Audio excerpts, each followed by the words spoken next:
தாய் தமிழ் உறவுகளுக்கு அன்பு வணக்கம். சில அவதூறுகள அடிக்கடி பரப்புறாங்க. என்ன அப்டின்னா, 2011ல அதிமுகவுக்கு வாக்கு செலுத்தணும்னு சொல்லி இவரு வாக்கு கேட்டாரு அப்டின்னு சொல்லிட்டு. முதல்ல என்ன அப்டின்னா, முதல்ல துரோகிய கொல்லணும். அதுக்கப்புறம் தான் எதிரிகிட்ட போணும்.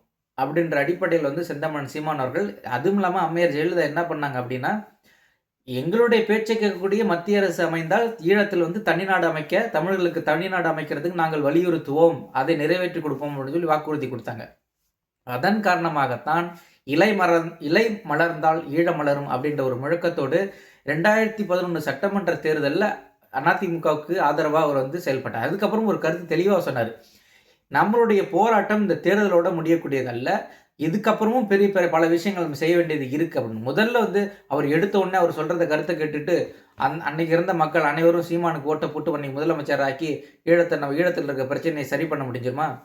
நம்மளுடைய கருத்த மக்களிடையே சென்றடைக்கிறது கொஞ்சம் காலம் ஆகும். அதை புரிஞ்சுக்கிட்டு தான் அவர் நமக்கு ஆதரவா யாரா இருக்காங்களோ அவங்கள முதல்ல நம்ம கை கோர்த்துக்கிட்டு, அவங்க மூலியமா நம்ம செயல்படலாம் அப்படின்னு சொல்லி நினைச்சு தான் அவர் அனைத்து இந்திய அண்ணா திராவிட முன்னேற்ற கழகம் அன்றைய பொதுச் செயலாளர் செல்வி ஜெயலலிதா அவர்களுக்கு அவர் வாக்கு கேட்டார். இது ஒண்ணும் தவறு ஒண்ணும் கிடையாது. அதன் பிறகு எந்த கட்சிக்கும் அவர் கூட்டணிக்கோ போகவில்லை.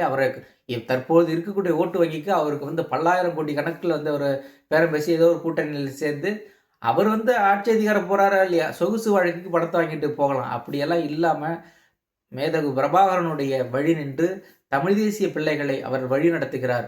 என்றுமே அண்ணன் வழியில் செந்தமிழன் சீமான் வாழ்க தமிழ் வளர்க நம் தமிழர்.